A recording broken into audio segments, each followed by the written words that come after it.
त्यस्तो छ भने कथा सकेपछि हजुरले सम्पर्क गर्नु होला। मैले एकचोटि यसो एक घुटको खाएको थिएँ, के गर्नुपर्छ भेट्नु होला। अब यहाँ सबैको उपचार भनेर साध्य हुँदैन। त्यस्तो केही छ भने भोड्का कहिलेकाहीँ बियर यसो भएको थियो भने विचार गर्नुपर्छ। नभए कुन नरक गइनी रहेछ? अयपानम, अयपान नामको नरकमा गइनी रहेछ। के गर्छन् त्यहाँ? भोड्का खानेलाई, छ्याङ खानेलाई, मदिरा पिउनेलाई के गर्ने रहेछन् त त्यहाँ भन्दा यहाँ लेखिएको छ अयपानममा फलाम पगाल्ने। कुरा बुझ्नु है, फलामलाई पगाल्ने, फलामलाई पगालेर अनि त्यसको धारो लाग्ने गरी फलाम पगाल्ने, फलाम पगालेर अनि माथिबाट आ गर्न मान्दैन, समाउँछन्। यसरी माथिपट्टि गरेर माथिपट्टि मुख फर्काइदिएर फलाम पगालेर धर त्यसको मुखमा हाल्छ। फलाम पग्ल्या फलाम कति तातो हुन्छ होला। रातो भएको फलाम त छुन सकिँदैन। पग्लेको तेल जस्तो धारा बनाएर राखेका हुन्छन् फलामलाई। ल खा, अब त यही खान्थिस् नि,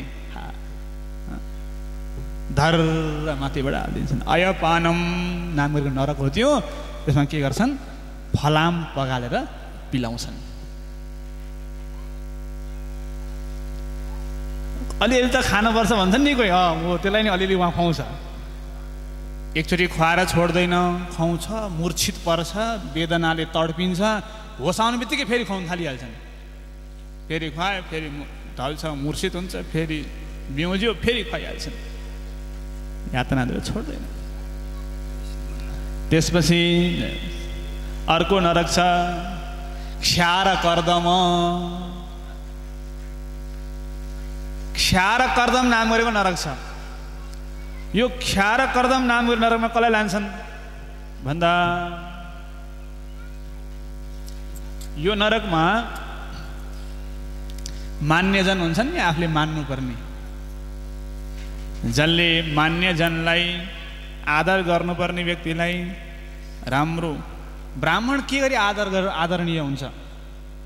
विद्याद्वारा आदरणीय हुन्छ ब्राह्मण। ब्राह्मणसँग विद्या छैन भने, ब्राह्मणसँग तप छैन भने, ब्राह्मणसँग आचरण छैन भने, सदाचारमा ब्राह्मण बस्दैन भने त्यसलाई हात जोड्नु पर्दैन, उसको मान मर्यादा राख्नु पर्दैन। जे मनलाई त्यही गर्दै हिँड्ने ब्राह्मण छ भने उसलाई हात जोड्नु पर्दैन।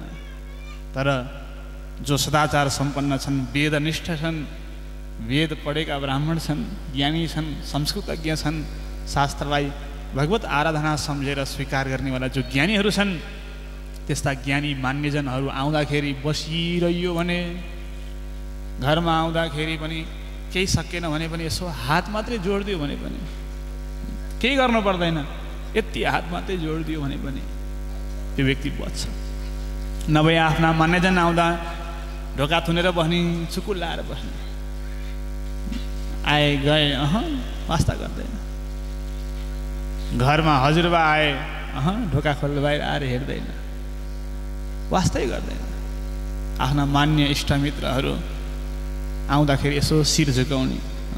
हामीले यसो देख्छौँ कहिलेकाहीँ क्षेत्रीय परम्परामा त्यो अहिले हराएको छैन, अन्त चाहिँ हरायो। जहाँ जहाँ क्षेत्रीय परम्परा छ त्यहाँ चाहिँ यसो गएर हात जोड्ने, यसो शिर झुकाउने चलन अहिले पनि हामी देख्छौँ। अनि मान्यजनहरूले आशीर्वाद दिने, त्यो राम्रो चलन हो। त्यो पहिलाकाहरूले राम्रो यो पढ्नु भएको छ र सिकाउनु भएको छ। त्यसैको सम्मान भयो नि त। त्यो साह्रै राम्रो राजकीय व्यवहार हो। त्यो राजाहरूले गर्ने, ठुला ठुला महाराजाहरूले गर्ने व्यवहार हो। त्यो राम्रो व्यवहार हो, त्यसलाई अँगाल्नु राम्रो हुन्छ। क्षार कर्दम, मान्यजनहरूको सम्मान नगर्ने, आदर नगर्ने, त्यो व्यक्ति कस्तो हो रे महाराज? जिउँदै मरेको जस्तो व्यक्ति हो त्यो। मर्या व्यक्तिले आदर गर्दैन नि। मर्या व्यक्तिले हात जोड्छ त? जोड्दैन। मर्या व्यक्तिले सम्मान गर्छ त? गर्दैन। मर्या व्यक्तिलाई जो आयो जो गयो के मतलब? मर्या व्यक्तिलाई सत्ता लाग्यो कि लास भइसक्यो के उसलाई? ठुला ठुला ज्ञानीहरू आउनुभयो, कहाँ कहाँ टाढादेखि भक्त भागवतहरू आउनुभयो, कथा सुन्नुभयो, जानुभयो। मर्या व्यक्तिलाई नजिकै ला भयो नि ऊ ती ढलिरहन्छ, त्यसलाई कुनै असर पर्दैन। त्यसलाई के गर्छन् रे? त्यसलाई नुनिलो दहमा लगेर चोपल्छन्। नुन राखेको हुन्छ त्यहाँ लगेर चोपल्छन्। चोपल्ने काम मात्रै हो। अर्को छ महाराज रक्षो गण भोजन, नामहरू नरक छ। यो नरकमा के गर्छन्? नरमेध गर्नेहरूलाई यातना दिन्छन्। हजुरले सुन्नुभएको होला मान्छे काटे भनेर। भारतमा पनि एउटा साधुले मान्छे काट्दै यज्ञ गर्दा रहेछन्। पछि पुलिसले समातेर अहिले जेल हाल्यो। मान्छे ऊ साधु भनेर उसका पछि लागेछन्, जय जयकार गरेका छन्, फेसबुकमा सेयर गरेका छन्। गुरुलाई के गर्यो थाहा छैन। गुरु के गर्दा रहेछन्? लुकी नरमेध यज्ञ गर्दा रहेछन्। नरमेध भनेको कस्तो? बोलायो, अगाडि ल्याएर अनि हिप्नोटाइज गर्ने, आँखाले यसो हेर्ने, अनि यहाँ हेर भन्ने एउटा फोटो देखाउने, अनि त्यो फोटोमा हेरिराख भन्ने, हेर्दा हिप्नोटाइज गरेर के ठिक के बेठिक भन्ने नै थाहा नपनि गराएर आफूले जे भन्नु त्यही गराउने। उठ भने उठ, बस भने बस, हिँड भने हिँड, खा भने खा, त्यस्तो हिप्नोटाइज गराएर आफ्नो अधीनमा लिने। ध्यान गर्न बस भन्ने, ध्यान गर्ने बहाना लगाउने, ध्यान गर्न लाउने। चिम्ली यस्तो यस्तो गर भन्ने, घन्टौँ बस भन्ने, अनि घन्टौँ ध्यानमा बस्छ। त्यही ध्यानमा बस्छ भने आइज यहाँ मेरो भगवान्को अगाडि ध्यानमा बस भन्यो, लिएर गयो। अनि भगवान्को अगाडि ल घन्टौँ बस भन्यो, अनि बस्छ ध्यानमा। त्यसै गरी त्यही ध्यानमा बसेको बेला तरबार ल्याएर च्वाट्टै छिनाइदिने र बलि चढाइ भन्ने। त्यसबाट विभिन्न सिद्धिहरू हासिल गर्ने। बोलिया पुग्ने, तिम्रो भूतमा तिम्रो पहिले तिम्रो घरमा यस्तो भएको थियो, तिम्रो पहिलेका मान्छेले यसो गरेका थिए, तेरो जीवनमा यस्तो घटना भएको थियो। पहिलेको कुरा मिलाउने। पहिलेको कुरा मिलाएपछि मान्छे के भन्छ? ओहो कस्तो मिल्यो भन्छ। पहिला कुरा मिलेर के हुन्छ र? केही पनि हुँदैन पहिला कुरा मिलेर। पहिलेको कुरा त हामीलाई पनि थाहा छैन, उसले मिलाउँदैमा के भयो र? पहिले हाम्रा घरमा के भए, मलाई के भयो, मेरो जीवनमा के भयो भन्ने कुरा हामीलाई त अलरेडी थाहा छ नि। त्यो थाहा भएको कुरा कसैले मिलायो भन्दैमा उसलाई सर्वस्व भन्ठान्नुपर्छ र? अब हुने कुरा मिलाओस् त। अब हुने कुरा त उसकै पनि मिल्दैन, अर्काको के मिलाउँछ? त्यसैले विभिन्न त्यस्ता सिद्धिहरूमा लागेर नरमेध गर्नेहरू हुन्छन्। नरमेध भनेको मान्छेकै बलि चढाउने हुन्छन्। त्यस्ता अराजक तत्त्वहरू पनि छन् महाराज समाजमा। त्यस्तो मान्छेकै बलि चढाउने। भारत सरकारले त्यस्तो व्यक्तिलाई समातेर अहिले जेल हालेको छ। एउटाले भिडियो खिचेर आफ्नो परिवारको सदस्य परेपछि लिएर आएर जेलमा राखियो। यस्ता पनि छन् महाराज। राम्रोसँग बुझ्नुपर्छ, पहिला राम्रोसँग अनुभव गर्नुपर्छ। एकैचोटि देख्दैमा हेर्दैमा ओहो ठिक रहेछ भन्ठान्नु हुँदैन। अनुभव गर्दै जानुपर्छ, सङ्गत गर्दै जानुपर्छ। हो कि होइन, ठिक हो कि होइन, राम्रो विचार गर्नुपर्छ।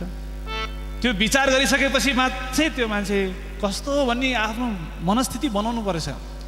एक दिन भेट्दैमा, 2 दिन भेट्दैमा, 1 महिना भेट्दैमा, 1 वर्ष भेट्दैमा हुँदैन। अनुभव गर्नुपर्छ राम्रोसँग। अनुभव नगरी ऊप्रति कुनै धारणा बनाउनु हुँदैन। धारणा बनाउनु पूर्व उसको राम्रो अनुभव गरेको हुनुपर्छ।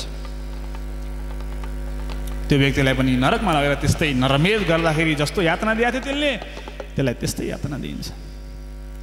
अर्को नरक छ महाराज शूलप्रोत नरक। शूलप्रोत नाम गरेको नरक।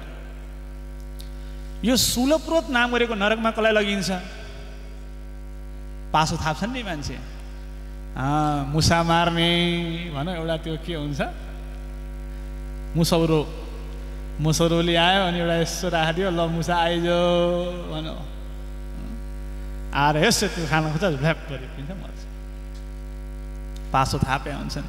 पासो थाप्ने, मुसौरो राख्ने, विभिन्न यस्ता कार्यमा संलग्न हुनेलाई त्यसै गरी यातना दिन्छन् शूलप्रोत नाम गरेको नरकमा।